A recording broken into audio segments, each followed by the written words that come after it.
Hello বন্ধুরা, good morning. সকলে কেমন আছো বন্ধুরা? আজকে হচ্ছে পৌষ সংক্রান্তি। তো বন্ধুরা, আজকে সকলের ঘরে পিঠে হচ্ছে, আর আমাদের ঘরেও আজকে পিঠে হচ্ছে। তো তোমাদের খুব সোজাভাবে একটা রেসিপি দেখাচ্ছি, যেটা তোমরা বাড়িতে করতে পারবে এবং যারা মিষ্টি না খায় তাদের জন্য খুবই ভালো। দেখো বন্ধুরা, প্রথমে আমি চালটাকে সেদ্ধ চাল ভিজিয়ে রেখেছিলাম আগের দিন।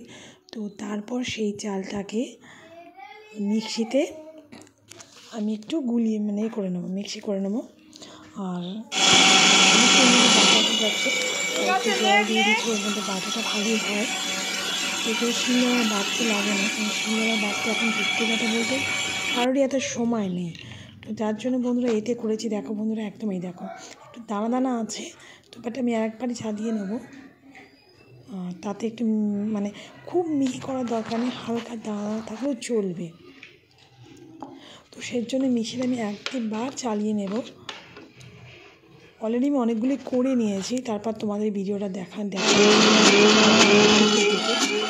তারপর আমি ভিডিওটা করেছি আর কি। দেখো বন্ধুরা, এইবার দেখো একদম এটা একদম ঠিক এই লেভেলে তোমাদের রাখতে হবে। এই দেখো, আর এইভাবে তাওয়াটা বসিয়ে দেবে, আর তারপরে এরমভাবে তোমরা দেবে, শুধু নুন মিক্স করবে, ভালো করে ফাটাবে আর দিয়ে দেবে। দেখবে অসাধারণ এই সাজের পিঠে হয়। আর এগুলো তো অনলাইনে পাওয়া যায়। আর এখন ওই তোমার সরার ওগুলো কেনা সমস্যা, অথবা করতে অনেকটা লাগে। তো এতে করো বন্ধুরা, অনেক গ্যাসও কম পড়বে, এবং যারা কাঠের জালে করো তাদেরও খেতে সুবিধা। 5 মিনিট লাগবে না, তোমার সব কটা একসঙ্গে 12-13 পিস নেবে যাবে। তো তোমাদের দেখো কত সফট, এক চান্সে তোমাদের উঠে যাবে বন্ধুরা। দেখছো কত সুন্দর? তোমরা বন্ধুরা এটা করে দেখতে পারো, প্রচণ্ডই ভালো হয়। করে দেখো বন্ধুরা, ভালো লাগবে, আর অনেক খাটনিটাও কমবে, খেতেও খুব মজাদার। একটু খেজুরের গুড়ের সাথে খাবে তো আরও মজা লাগবে। তো তাই জন্য ভাবলাম রেসিপিটা তোমাদের সঙ্গে শেয়ার করি। যদিও অনেকেই জানো, আবার তার মধ্যে অনেকেই জানো না। তো যারা জানো না তাদের জন্যই রেসিপিটা। দেখো বন্ধুরা, যেহেতু আজ পৌষ সংক্রান্তি, তো তোমরা বাড়িতে বানিয়ে খেতে পারো।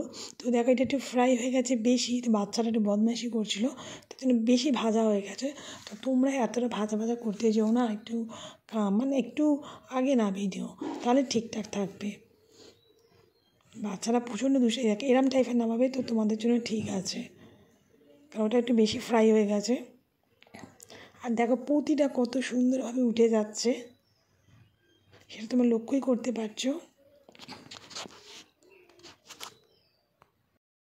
তো তাই জন্য দেখো, এই দেখো মাঝের মধ্যে একটু বেশি, যেটা আগুনটা বেশি হয়ে গেছে। চলো বন্ধুরা, আজকে এতটাই। তোমরা বানিয়ে খেও এবং আমাকে জানিও। ভিডিও দেখতে বাই বাই।